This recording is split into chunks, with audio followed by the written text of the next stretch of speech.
Drama serial नूर जहां में हुनैद ने अपनी मां की बातों में आकर आखिरकार नूर बानो पर गोली चला ही दी। दोनों भाई हो गए दस्ते गिरेबान और वहीं से ही नूर जहां की हर चाल की काया ही पलट जाती है। नूर जहां जो अपने बेटे को प्रेशराइज करके नूर बानो की जमीनें संभालने से मना कर देती है। नूर बानो को गुस्सा तो आता है, परेशान भी होती है, मगर वो खुद को खुद ही संभाल लेती है। नूर जहां के पास आई तो नूर जहां तो उसे ताने ही देने लगी और उसे चिढ़ाने लगी कि किस तरह से मेरे बेटे ने आखिरकार मेरी बात ही मानी ना। तो नूर बानो ने दो टोक सुना दिया, मैं बहुत ही बड़े बड़े कामों के लिए बनी हूँ। मेरी जिंदगी पोष के झाड़ू पोंछे और किचन के हांडी रोटी से बहुत ही बड़ी है। साथ में गाँव के लोग भी आकर मेरे हाथ चूमते हैं। मैं खुद बहुत मजबूत और ताकतवर हूँ। मैं यह सब कुछ अकेली ही संभाल सकती हूँ। ये सुनकर तो नूर जहां उस पर तंजिया हंस देती है कि हाँ, मैं भी देखती हूँ कि कैसे संभालती हूँ। यूं नूर बानो अपने काम में लग गई। अपने वालिद के बिजनेस को अलग से देखती है और जमीनों को अलग से। बहुत ज्यादा परेशान तो होती है कि कांधों पर इतनी जिम्मेदारियां जो आ गई। वहाँ पर मुराद जो कि बज़ाहिर अपनी वालदा के ऑफिस में ही होता है। कुछ वक्त बीतने के बाद ये नूर जहां की खुशी तो और भी बढ़ने लगी। स्टूडियो में बैठे अपने बेटे हुनैद से कहती है,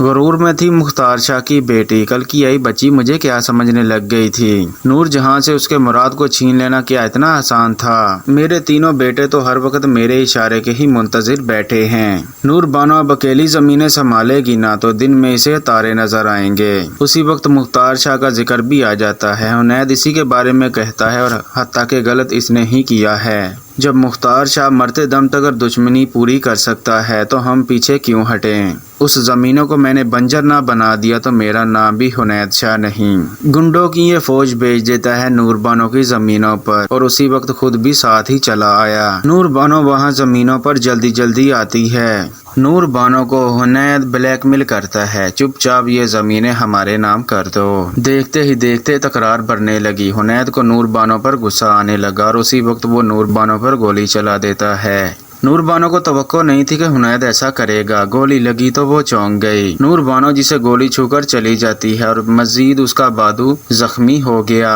वहीं फौरन ही नूर बानो को इमरजेंसी हॉस्पिटल लेकर जाते हैं। सारे गांव वाले बहुत ही ज्यादा परेशान हो गए कि उनकी बीवी पर गोली चलाई गई है। दूसरी तरफ जब ये खबर मुराद को मिलती है वो तो फौरन से ही हॉस्पिटल पहुंचता है। जैसे ही उसे मालूम होता है कि यह हुनैद की हरकत है तो वो गुस्से से आपे से ही बाहर हो जाता है। नूर बानो की बैंडेज जुड़ी तो वो उसी वक्त उसे घर लेकर आता है, यानी नूर जहां के घर पर, और चिल्लाते हुए आवाज देता है। हुनैद, सफीना और नूर जहां वहीं पर ही थे। सफीना तो नूर बानो को इस तरह जख्मी देखकर परेशान हो जाती है। हुनैद को तो इस चीज की परेशानी होती है कि यह मुराद बीच में कहां से कूद पड़ा। मुराद अब की बार कोई इंतजार नहीं करता, बरके घर में जाते ही चिल्लाते हुए अपने भाई हुनैद का गिरेबान पकड़ लेता है। आपकी हिम्मत कैसे हुई मेरी बीवी पर गोली चलाने की, मैं आपको छोड़ूंगा नहीं। चीखने चिल्लाने की आवाज सुनकर फौरन सफीर भी वहां पर आ गया और ये माँ भी सीढ़ियों से नीचे आ रही होती है। सफीर इनकी लड़ाई को छुड़ाता है और पीछे खड़ी नूर बानो अब मुस्कुराती है। और रही नूर जहां की बात, उसका कलेजा तो मुंह में आ जाता है और आज अपना फैसला मुराद सुनाता है न सिर्फ भाई को और अपनी माँ को भी कि अगर नूर बानो को अब कोई भी नुकसान किसी ने पहुंचाया तो मैं उसे जान से मार दूंगा। और उसी वक्त माँ को फैसला सुना दिया कि अब मैं नूर बानो का ही साथ दूंगा।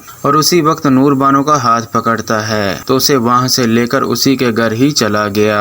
और नूर जहां तो देखती ही रह गई, यानी उल्टी चाल इसे ही बारी पड़ गई। और नूर बानो के तो कलेजे में अब ठंडक पड़ी कि इन लोगों ने मेरे बाप के साथ जो किया, आज मैंने नूर जहां के बेटों को लड़ाकर वो बराबर कर दिया।